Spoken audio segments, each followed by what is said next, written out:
Hello everyone, today I Ayush welcome you all to Judge's Defense Warrior. Today we are going to discuss a new chapter that complex number. What the complex number means. Before telling you about the complex number, let me introduce the term which is iota. What does a term iota means? It is represented by a small I and that is equals to under root minus 1. Okay, so this is called as iota. Iota equals to minus root minus 1. So complex number are the number that are expressed in the form of a plus ib.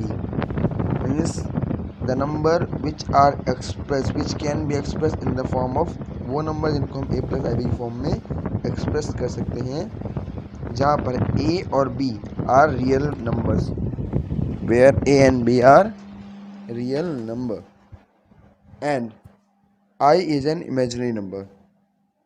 What does I is? I is an imaginary number. Complex number को लिखने का तरीका क्या होता है? z equals equation complex equation क्या होती है? z equals to a plus I b, where a and b are real number and I is an imaginary number. And a part, this complex number has two part, real part and imaginary part. The real part is a and imaginary part is ib. For example, here it is given that 2 plus 3i.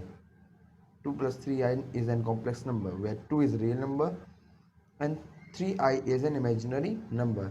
Real number represented by Ra and imaginary number represented by Im.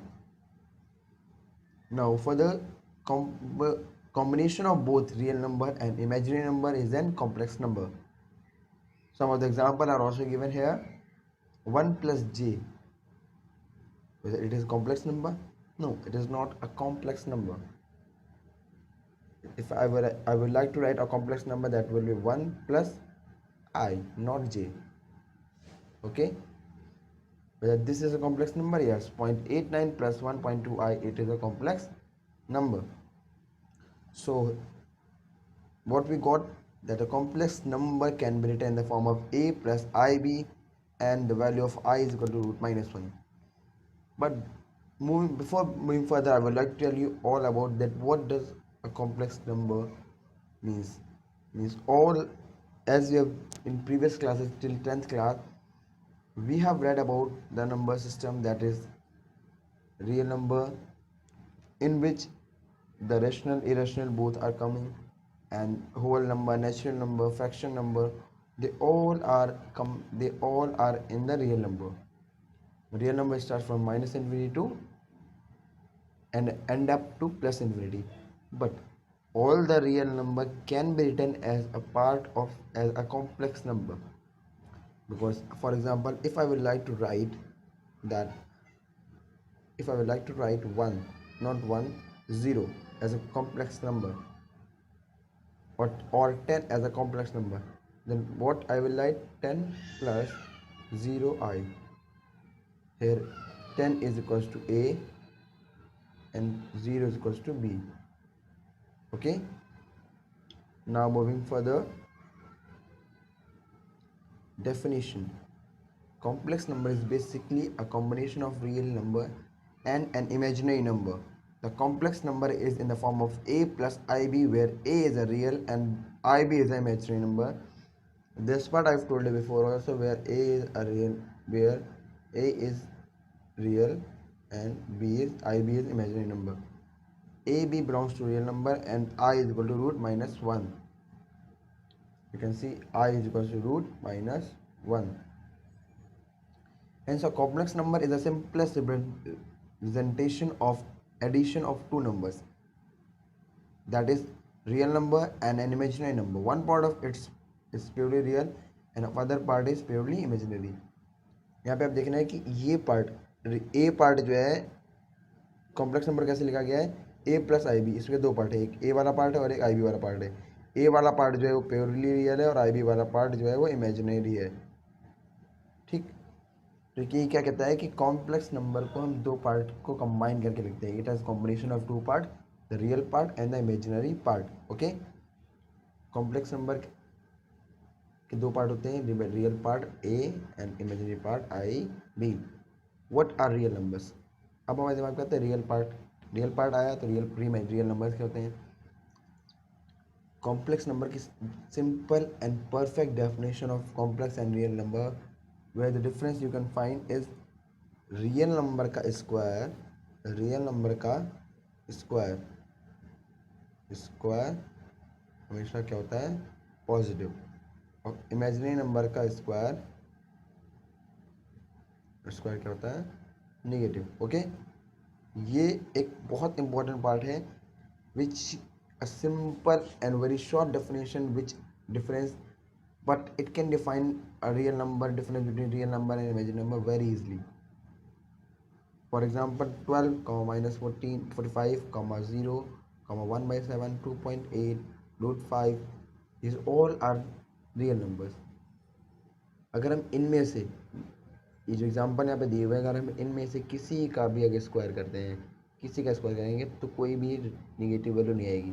Root 5 का square करेंगे 5, 2.8 का square करेंगे it will be positive, 1 by 7 का square करेंगे 1 by 49, 0 square 0, minus 45 का square आ जाएगा 2025, but that will be plus 12 का square हो जाएगा 144।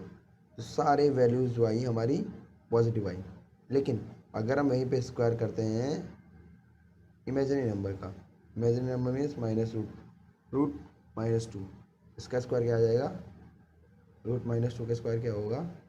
अगर हम इसका स्क्वायर करते हैं तो इसकी वैल्यू क्या आ जाएगी? Minus, not minus 2 sorry, it will be -4।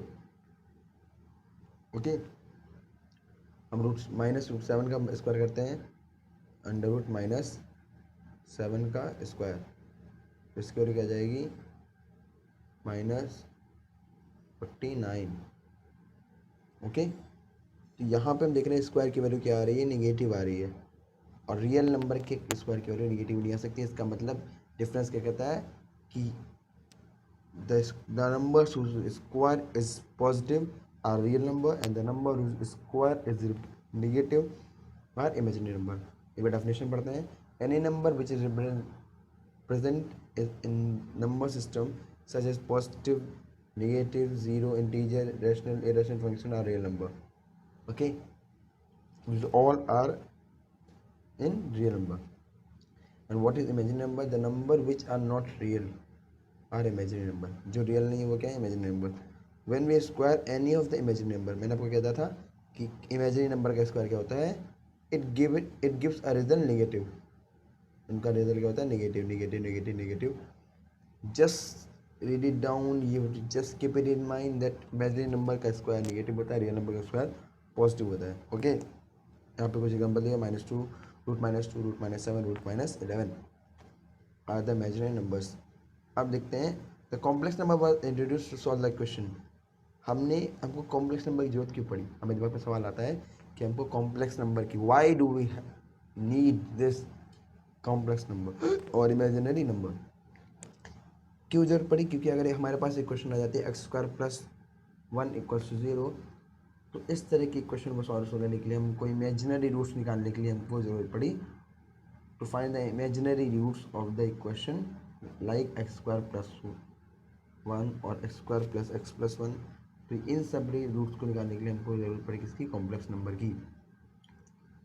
We do not root 1 with symbol I which means iota.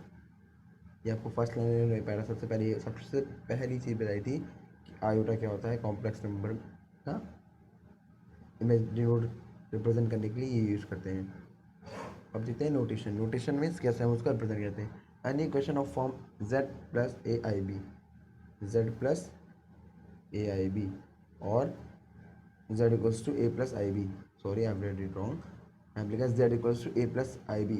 अगर z मैंने आपको बताया था z = a + ib के फॉर्म में, अगर z एक कॉम्प्लेक्स नंबर है तो उसको कैसे रिप्रेजेंट करते हैं? a + ib के फॉर्म से रिप्रेजेंट कर देते हैं। a + ib का फॉर्म कैसे? a + ib। यहाँ पे ये होता है रियल पार्ट re और हमारा ये होता है im, imaginary part। Okay, real part is denoted by a real part of Z क्या है, ए है, यहाँ पे लिखा भी हुआ है कि रियल पार्ट ऑफ जेड क्या है, ए है, और इमेजिनरी पार्ट क्या है, आई भी है। ओके, अब देखते हैं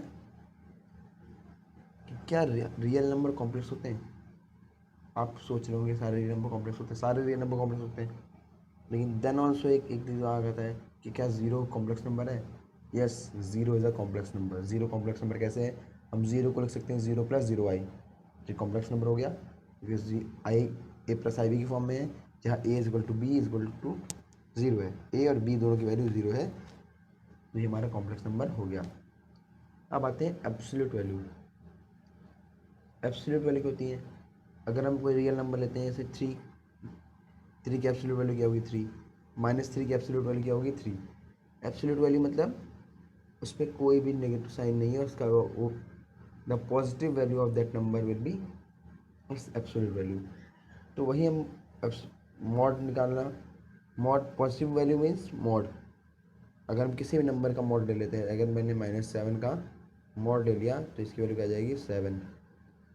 ओके, तो इस तरह से अगर हम कॉम्प्लेक्स नंबर में मॉड लेने की बारी आती है, तो कॉम्प्लेक्स नंबर में मॉड कैसे लेते हैं, कॉम्प्लेक्स नंबर में mod means mod z equals to root, अगर कॉम्प्लेक्स नंबर x प्लस आई बी की फॉर्म में है तो उसका हो जाएगा एक्स स्क्वायर, इमेजिनरी पार्ट का स्क्वायर, सॉरी जो दोनों रियल वैल्यूज होती हैं, रियल पार्ट का square plus real number of imaginary part means का स्क्वायर, वाई स्क्वायर, ये हमारा होता है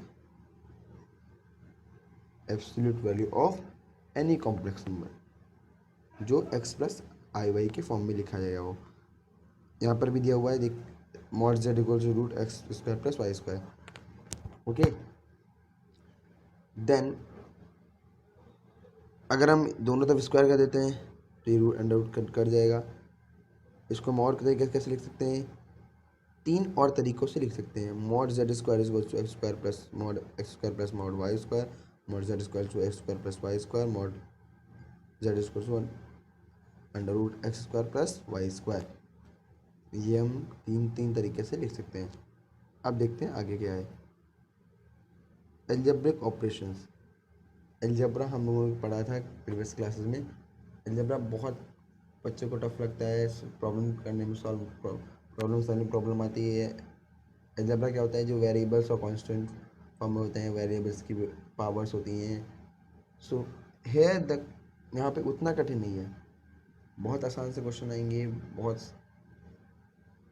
सिंपल क्वेश्चन आएंगे, बस थोड़ा सा माइंड लगा के आपको सॉल्व करना है, फॉर्मूले सारे याद करने, लेकिन फॉर्मूले कब याद होंगे, जब आप हमारे चैनल को लाइक और सब्सक्राइब करेंगे, वरना नहीं याद होने वाले, ये देख लीजिएगा। तो इसलिए अभी जल्दी से लाइक और सब्सक्राइब कर दीजिए ताकि आपको फार्मूला याद हो जाए।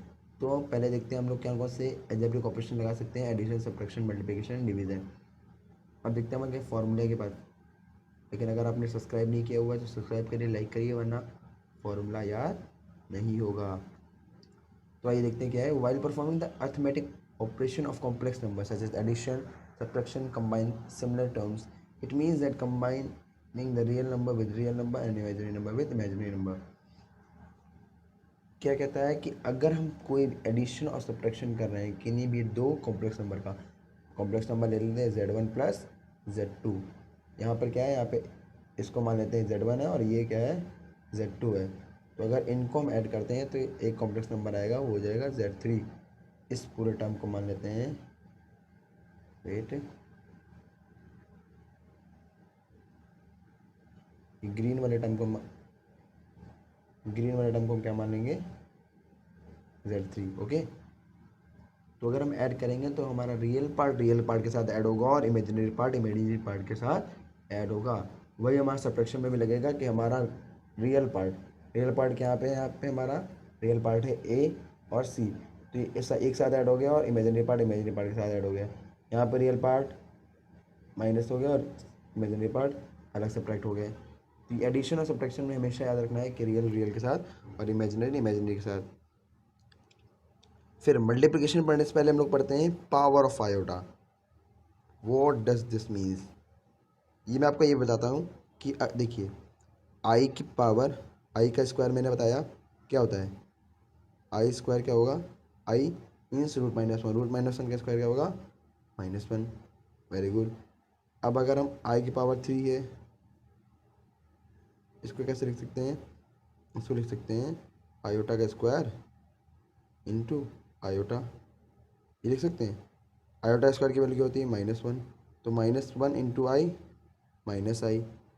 इसका मतलब क्या हुआ कि आयोटा की पावर 3 क्या होता है? -आई। अब आयोटा की पावर 4 देखते हैं। आयोटा की पावर 4, ये क्या हो जाएगा? आयोटा की पावर 4 हो जाएगा आयोटा स्क्वायर। इसको हम क्या लिख सकते हैं? Iota square into iota square, तो ये क्या हो जाएगा? 1। ओके, हमने क्या देखा कि आयोटा, क्या देखा हमने कि आयोटा की जो वैल्यूज़ हैं, आयोटा की जो पावर्स हैं, उसमें अगर हम आयोटा का स्क्वायर लिखते हैं तो ये होता है -1। आयोटा क्यूब लिखते हैं तो ये होता है माइनस आयोटा। और अगर आयोटा की पावर 4 लिखते हैं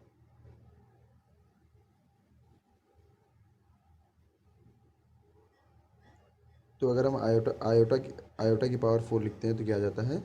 1। तो ये हमको ध्यान में रखना है कि आयोटा की पावर्स कैसी आती हैं।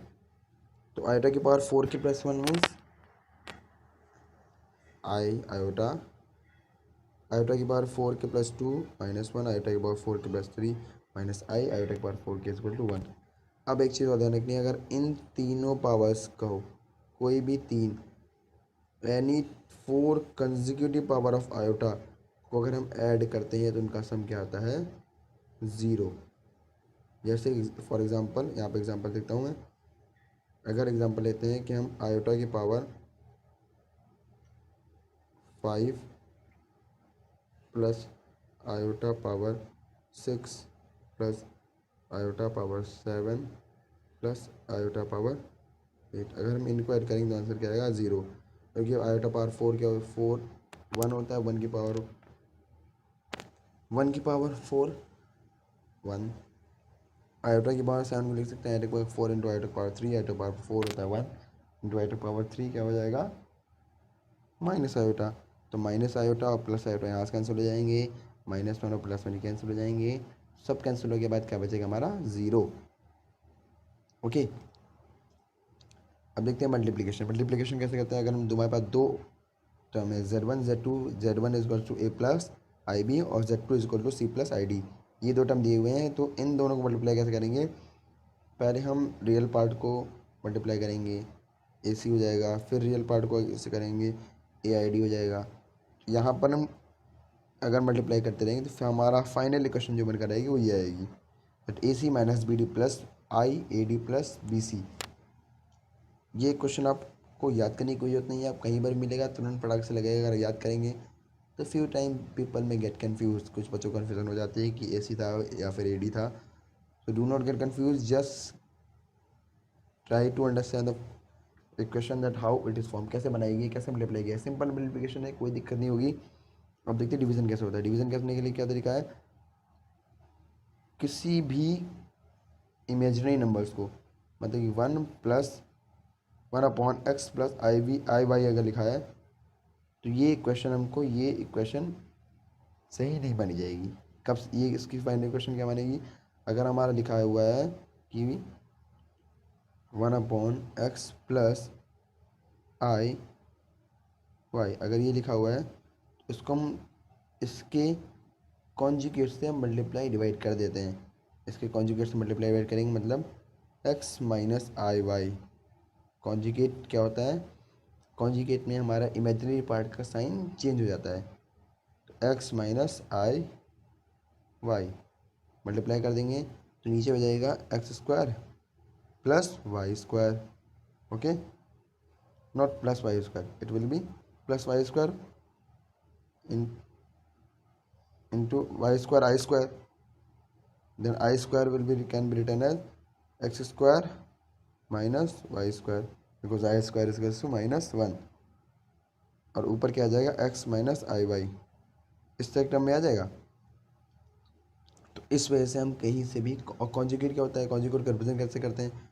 कॉन्जुगेट अगर हमारे पास मॉड अगर z दिया हुआ है, मॉड z, सॉरी अगर हमारे पास z दिया हुआ है, z क्या होता है, z एक कॉम्प्लेक्स नंबर है, इसका कॉन्जुगेट क्या हो जाएगा, इसका कॉन्जुगेट रिप्रेजेंट करते हैं z बार से या फिर zc से या फिर zt लगा देते हैं, कहीं पर ट्रांसपोज कर देते हैं। ओके, तो ये हमारा हो गया डिवीज़न। पावर ऑफ आयोटा हम पढ़ चुके हैं। अब देखते हैं हमारे पास क्या टर्म आता है, आइडेंटिटीज़।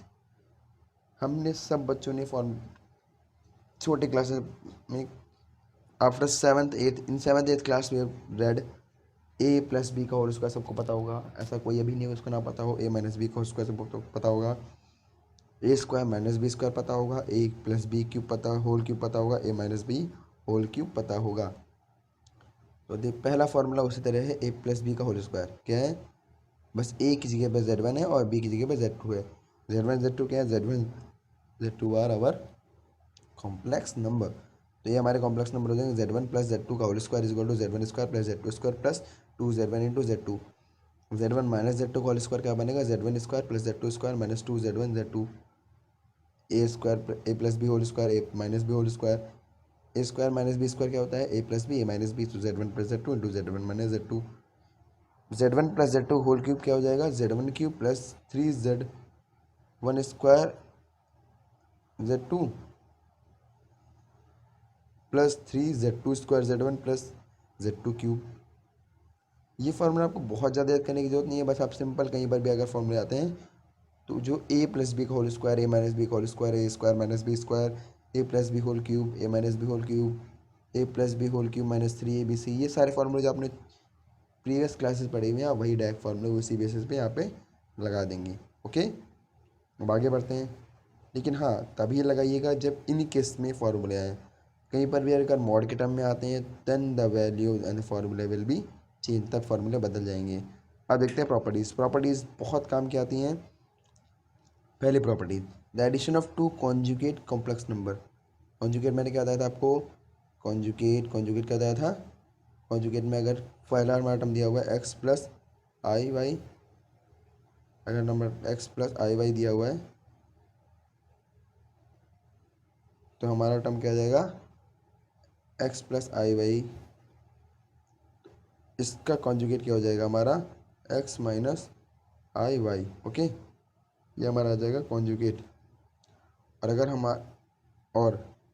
अगर हमारे पास दिया हुआ है तो इनका जो एडिशन होगा, क्योंकि एक्स प्लस आई वाई, देखिए अगर एक्स प्लस आई वाई दिया हुआ है और एक्स माइनस आई वाई हो गया, ये दोनों एक दूसरे कॉन्जुगेट हैं, इन दोनों को ऐड करेंगे तो दोनों कैंसिल नहीं हो जाएंगे, बचेगा क्या हमारे पास, सिर्फ real part, twice of real part. अगर हम इन दोनों को सब्ट्रैक्ट करेंगे तो हमारे पास क्या हो जाएगा, ये बचेगा 2x बचेगा जब दोनों को ऐड करेंगे, क्या करेंगे, ऐड। ओके, लेकिन अगर हम दोनों को सब्ट्रैक्ट करते हैं, सब्ट्रैक्ट मतलब अगर हम x प्लस आई वाई